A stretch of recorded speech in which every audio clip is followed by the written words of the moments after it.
So, folks, as many of you may know, Donald Trump did this thing called federalizing the California National Guard. It's a classic move right out of the Yu-Gi-Oh playbook. And apparently the National Guard is being sent off script because the National Guard in California is now doing some wild things. Because despite the fact that, like, the chaos and unrest in California, specifically LA, has largely subsided, the National Guard is still federalized. So that leaves the question, what does one do with the federalized National Guard? Well, the Trump administration kind of seems to have taken the stance that, well, as long as they're there, we'll put them to work. And now, I don't know how many of you guys know this about, the federalization of the National Guard, but there are some pretty strict limitations on what you can actually do with the National Guard. Like, because we didn't, because Trump didn't invoke the Insurrection Act, for example, well, the National Guard can't carry out policing. And so, as like an attempt to loophole through this situation, the Trump administration has kind of been arguing that no, the National Guardsmen aren't policing; they're just protecting federal workers in the process of them going about their day and doing their work. Right now, this has largely, at least to my knowledge, not been truly tested until now, though, and Just Security published a piece on this a couple days ago, or yesterday, actually.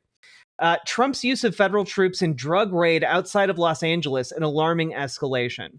So basically what wound up happening, according to this report, is that the National Guard that had been activated in California was sent alongside DEA agents, the Drug Enforcement Administration, in order to do a routine counter-drug operation that's 130 miles away from Los Angeles. Now, when you federalize the National Guard to deal with a particular problem, the National Guard is supposed to deal with that particular problem, and then their job is done. However, 315 Guard personnel were sent out on this raid, and the excuse that the DEA used for essentially requesting and being and they were in turn granted the National Guardsmen was because, and I'm going to quote here,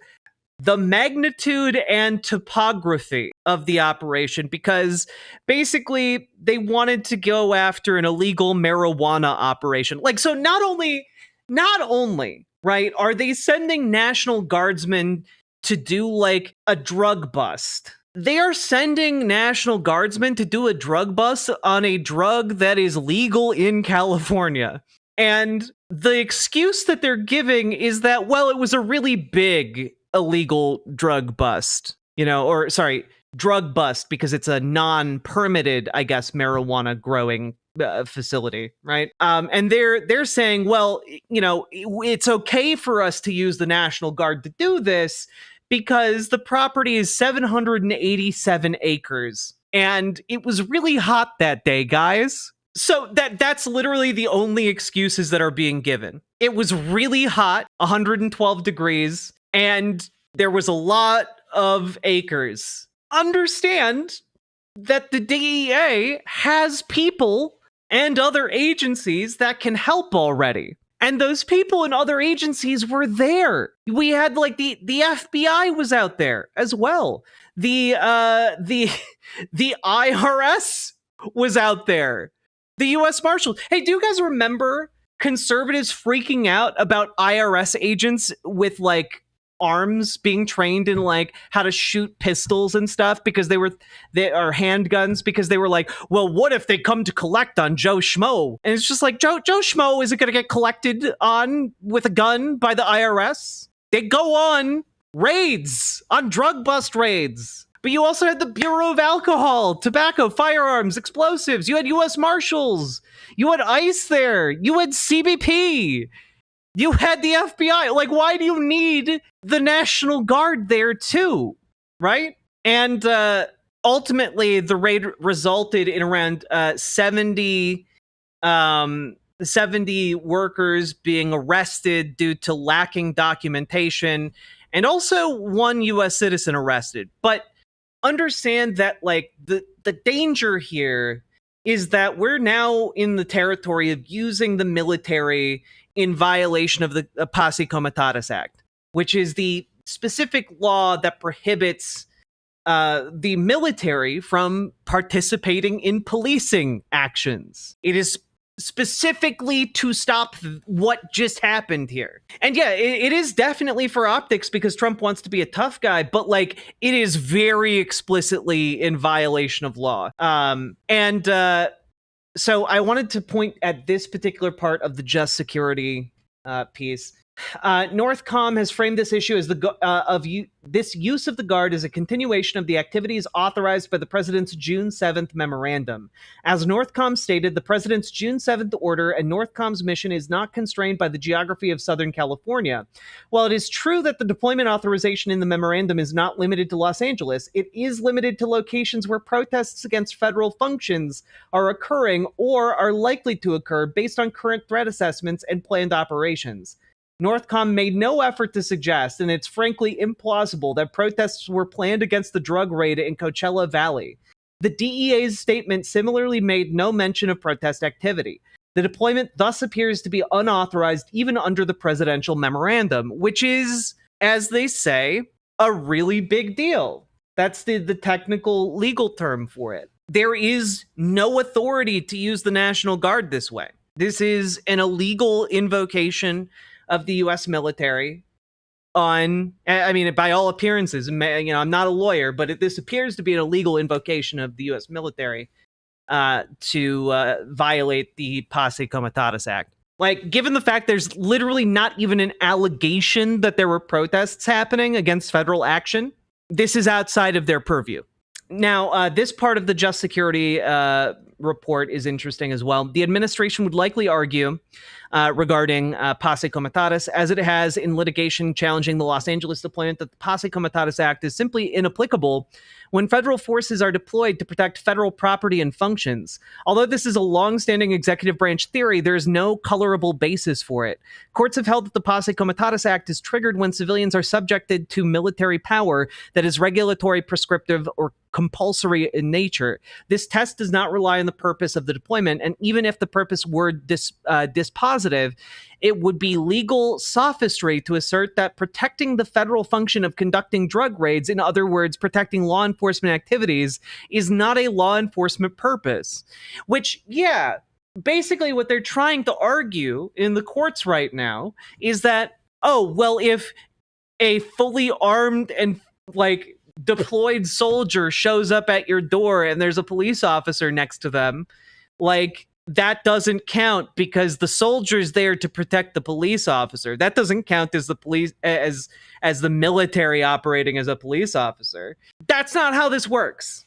That is not a possible permissible legal loophole that you found. God, it really is infuriating to just watch this unfold over and over and over again. And I know that the courts at this point are going about as fast as they can through these cases, but it's still going to take a while for this to even get filtered through. And who knows if anyone's even going to bring a case against this overstep.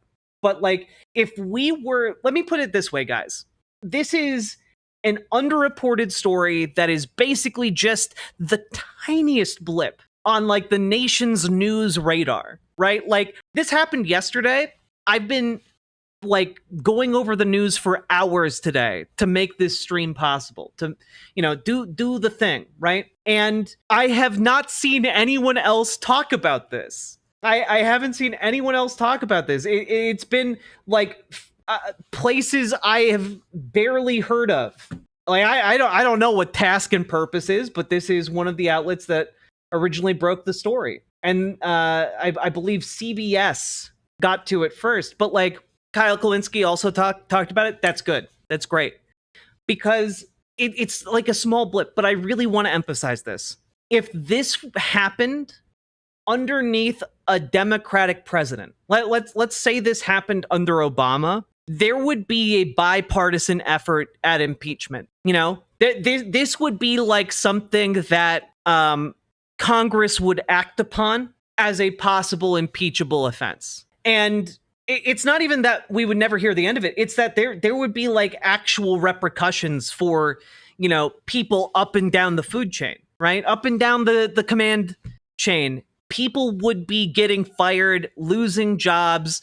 It would be like the scandal of the century. And this is not even on like the radar for the vast majority of people. Oh, the Republican Congress is 100% enabling Trump's fascism with Otro.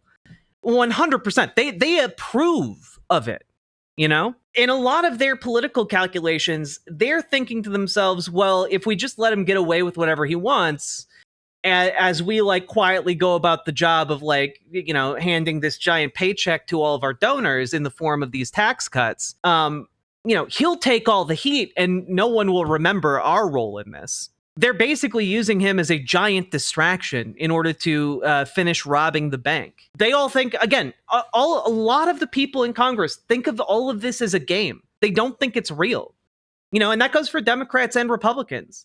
You know, a lot of Democrats and Republicans, they hang out. They're friends. They like go out and eat together. They go to the same cocktail parties. To them, it's just a game. It's not real. It has no actual implication for real human beings. And even if it does, the consequences will never visit their door, right? And so they don't view this as something meaningful because it's not their ass on the line. Pure and simple. So just something to be aware of, I guess. Just an existential threat to the fundamental notion of freedom here in America. As the guardrails that prevent us from slipping into a police state further rust and erode. And that's a segment. So like, comment, and subscribe. I guess it's really hard. I should really say this at the beginning of segments so that I don't have to ask at the end once you're all sad from, you know, learning things. Help the channel. Oh, God. Riverboat Jack is coming to town. All the viewers gather round. Twitch and YouTube and swishy streams. All that content is bursting the seams. Politics, being plenty more. Your sense of fashion you'll adore. So grab your stuff and hop aboard. We're going straight to Jack's Discord. Riverboat.